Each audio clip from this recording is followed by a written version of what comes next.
அனைவருக்கும் என் முதற்கண் நன்றியை தெரிவித்துக் கொள்கிறேன்.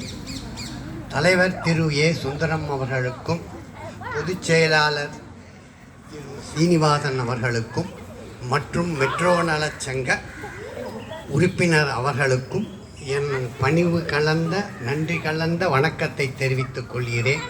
இது ஒரு பெரிய பாக்கியம் எனக்கு.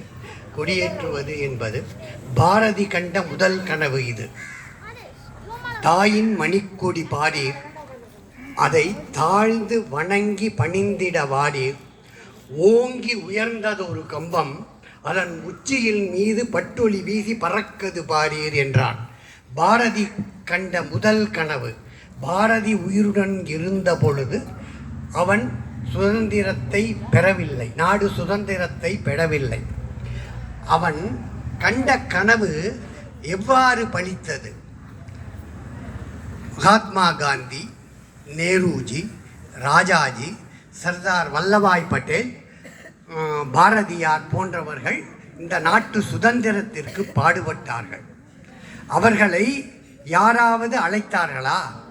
நீங்கள் வந்து இந்த சேவையில் ஈடுபட வேண்டும், நாட்டுக்கு சுதந்திரம் வாங்கித்தர வேண்டும் என்று இல்லை.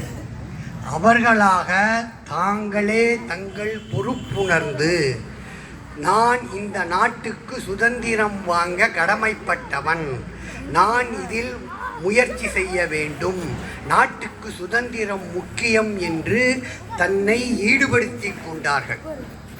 அதனால் நமக்கு இந்த சுதந்திரம் கிடைத்தது. பாரதி கண்ட இரண்டாவது கனவு என்னவென்றால், சுதந்திரம் கிடைத்து விட்டது, அடுத்து என்ன? ஒளிபடைத்த கண்ணினாய் வா வா வா, உறுதி கொண்ட நெஞ்சினாய் வா வா வா என்றான். அதாவது இந்த நாடு சுதந்திரம் அடைந்தால் மட்டும் போராது, இந்த நாடு சிறந்த வல்லமை மிக்க நாடாக இருக்க வேண்டும். அது அவன் கண்ட இரண்டாவது கனவு. முதல் கனவை நமது தேசிய தலைவர்கள் முடித்து விட்டனர். இப்பொழுது உள்ள இரண்டாவது கனவு யார் கையில் உள்ளது? இப்பொழுது ஒரு பாட்டு வைத்தார்கள், தங்கங்களே நாளை தலைவர்களே என் சிங்கங்களே என்று இளைய குழந்தைகளை பார்த்து பாடின பாட்டு அது. ஆகவே குழந்தைகளாகிய நீங்கள்தான் நாளை இந்த நாடு முன்னேற உழைக்க வேண்டும்.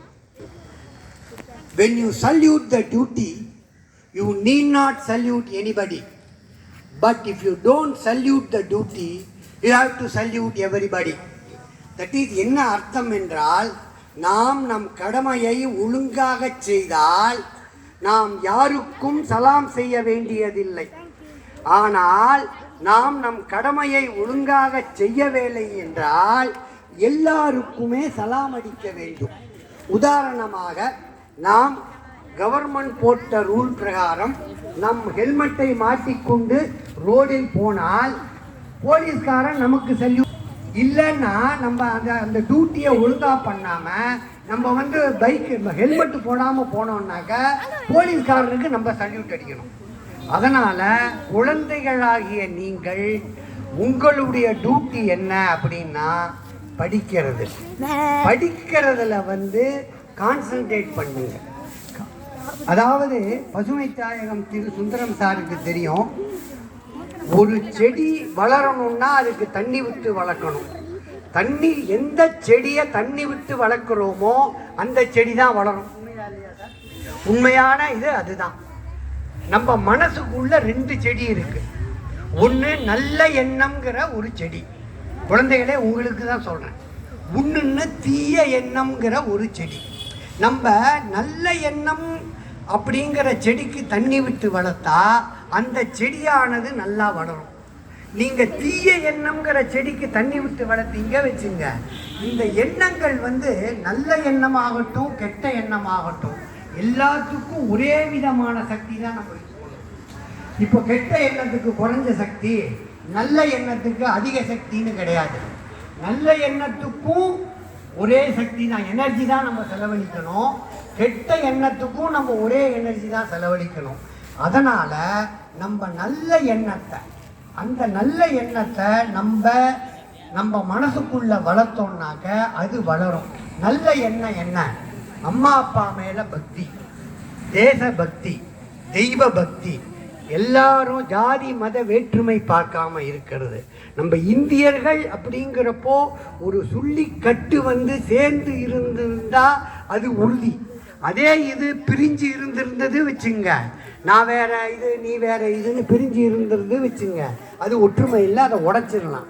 அதனால் குழந்தைகள் நீங்கள் நல்ல எண்ணத்தை வளர்த்து நல்ல உங்களை படிப்பு படித்து தெய்வ பக்தி, தேசபக்தி, கடவுள் பக்தி, அம்மா அப்பா மேலே பக்தியோடு இருந்து இந்த நாட்டை முன்னேற்றணுங்கிறது என்னுடைய பணிவான வேண்டுகோள். இந்த வாய்ப்பளித்ததற்கு மறுபடியும் நன்றி கூறி வணக்கம் தெரிவித்து விடைபெறுகிறேன். நன்றி.